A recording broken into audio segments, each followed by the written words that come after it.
And let's talk about bilingualism, and I want to talk to David. And I want to read you a quote here from the LA Times that is talking about Latinos losing their language. It says, "Not speaking Spanish has left some Latinos feeling inadequate, isolated from their relatives, and unable to feel the depth of their culture."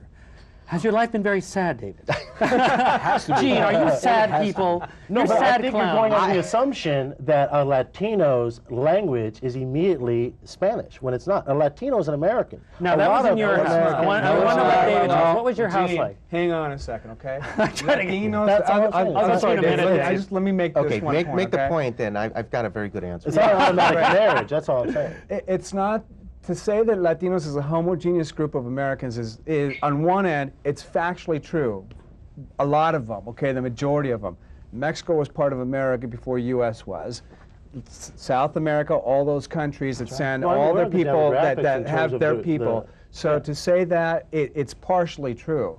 To say that in order for you to be truly Latino, you need to know your language, I say that that's part of what helps you bridge that gap to get in touch with your own culture, whether you're Mexican, Puerto Rican, Cubano, wherever your background is.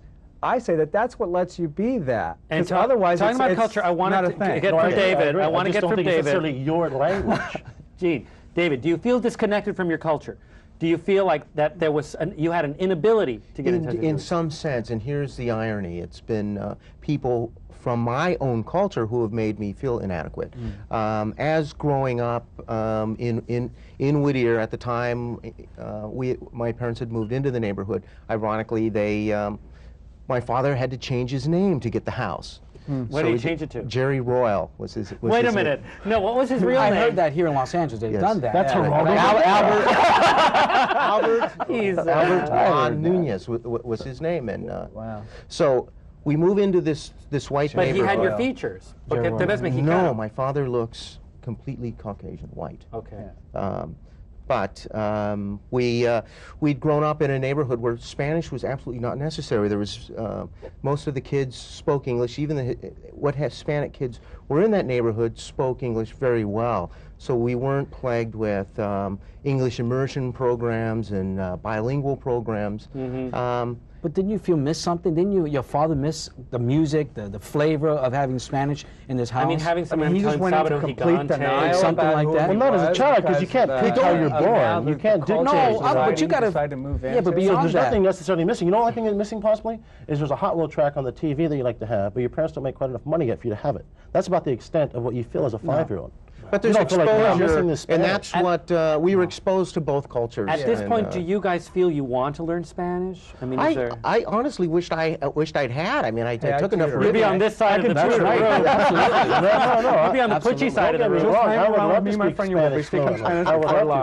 My wife speaks Spanish. Yeah, but every day, the first day is the rest of your life. You have every opportunity from this day forward to learn it.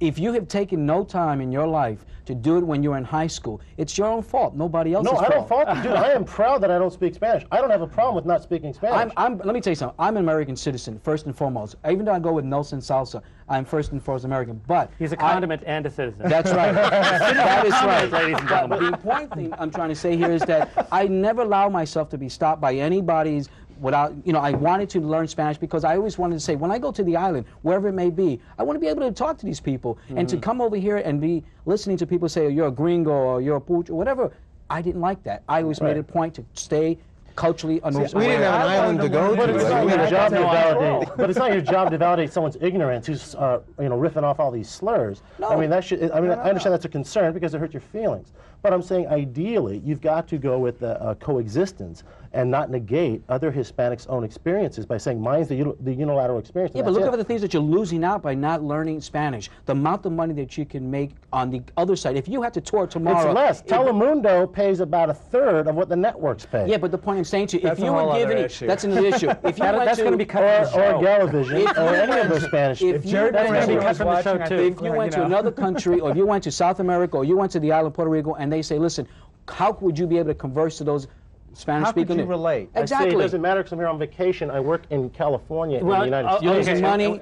I'm not losing money because let me tell you something. I know for a fact they try to gather up just a dozen American Hispanic comics that can do speak stand-up in Spanish. and they can't. There's only like 2 that can do it. I think you're there's a one, lot Paul more. Rodriguez. You See, see, I know there's for a a lot fact. more. No, pero Believe que me, I've been doing stand-up for 13 years. Para dominar I know the extent and the ser depth. cómico, you really got to speak Spanish. Sure, but if you go to the island of Puerto Rico, I'm sure you got a dozen of them over there. Dude, If I you go did to the Mexico, improv you in got Puerto another Rico all 3 jokes, years so. ago. The got entire it. show was always in English, and it was myself, Carlos Mencia, and a comic named Chuck Martin and Jeff Well, Valdez. Carlos Garcia, I understand who he is. Right. There was so there was 3 of But us. that's not the only 3 there But are. the entire show was in Spanish, and, I mean in English, and the club made a ton of money in Puerto Rico. So I understand there's a huge what? segment of the population that's Here's- Spanish only, and that's the fine. thing with There's the also issue- a huge segment that's English only. The You have thing to allow with them the to issue coexist. is this, okay? On one end, who am I to judge somebody because they don't speak Spanish? On the other end, Correct. I'm going to do what I can to help you. Right. You know, I mean, I'm not going to knock you or Agree. ding you, but I can tell you one thing. Ding ya. Ding you. That's right. Eso fue una... Fran. that is an All of a sudden- Americanism. All of a sudden you become Ding Roger is Miller. cuando te Dang pegan. me. Ding. Dang me. Dang me. No. Pero mira, what about- my point is this. My point is I this. got If you could speak Spanish, Right. you know, like David sees it as something missing in him, and if he could speak Spanish fluently, what it would do for people is that you'd be able to make a difference in 2 languages. Not just Absolutely. one. I mean, you make a difference with Absolutely. being an entertainer and being involved in the community and doing what we do When I with say, our respective yeah, when people. I'm employed, I say I'm unemployed in 2 markets. And Do you realize that? exactly. I'm doubly unemployed. But you know, to be able to speak it, it's like there's some contribution that you could make. I wanna maybe, talk, Alex, if that's what your life is about. about the right. point about how much Spanish is correct Spanish. Because when I used to go back to Mexico, they would make fun of my Spanish, porque yo era pocho. Sí. Right. And even today, you know, I have a very clipped, I do commercials in Spanish, but I have to rehearse so that I can get the smooth thing. There are, also we were talking about people from Salvador. It's a different type of Spanish. There's Absolutely. a vocabulary. Absolutely. So it's like it's From an Salvador? abstraction to begin with. San How much Salvador. Spanish is Spanish, you know? We used to play, I used to work for a show de Paul Rodriguez, and we used to play jokes. When people would say they speak Spanish, I'd say, okay, say stapler in Spanish. And they go like, Engrapadora. Say engrapadora. Say electrical outlet in Spanish. They don't know. I go, you don't speak Spanish. They go, but I studied. So, you know, it's all these sort of weird levels of what is correct. There are certain words that are correct in one language, like beans is habichuelas or frijoles, different terms Yes, wherever you go. habichuelas for Puerto Ricans. I mean, Puerto Rico, that's what we said all day. Habichuelas. We're going to have, when I came out here to LA, I heard frijoles, negro. I said, okay, I got an idea. And then when I saw what they are, I said, well, that's not what we do with our food or per se. But I tell you something, my concern right now is we're all American citizens, and if you learn Spanish, it's going to give you more money, more opportunities. Yeah. You're not going to lose out. People, when an employee looking for you and he looks at your resume, he's thinking about how much more I can utilize this person. But that presupposes that everybody who is of Hispanic origin is going to enter a business that it's going to require somebody to be bilingual, which is not the case. Well, in your case, there, when you ran for a Congress or councilman, whatever, you lost a considerable amount of votes because you probably wasn't able to That's reach out to another unfair Right, that's not presupposition. true. Because you don't Wait know a minute, that. people make You you didn't so walk precincts You don't know with his me. constituency in Orange County is English dominant, Of especially the course. Hispanic middle Yeah, class but market listen, over Gray there. Davis won California not by just the English only. He won by the Spanish vote as well. That should tell you that. That's a I'd very like for For the David first time, I'd I like think for, Proposition first time, 187 second time, but that was should tell you. instrumental in winning that. I swear, because that's when more Hispanics ever registered to vote, finally became citizens and everything else. Had nothing and that's to do when we with- became the yeah. two with sleeping Gray giants. Davis. Yeah. That's why 187 actually ended up What being happened like during a your mixed election, blessing. David? Did you feel that language impacted you? How did it impact you? It did not impact me as negatively as I thought, and I was in for a tremendous shock when I did go in to the Latino communities to speak. But they wanted you to speak in Spanish. They did not. They which did not was, want you to which speak. was a And this is in great Orange County, though, right? Yeah, no, keep in mind, no, this is was in Southern Los Angeles California. County. This was Montebello, Pico Rivera, Whittier, Norwalk. Heart of Mexico. While we're talking about speaking Spanish, I thought I'd read you this little love letter I got from one of our many Spanish-speaking viewers who wrote, "Los felicito por su programa. Los temas, invitados y especialmente su anfitrión, Chris Franco, son estupendos. Imagínate. Más me gusta cuando el joven Franco, joven, thank you, se viste de su tía chismosa. Qué encantador." That's from Celia Silva in Granada Hills.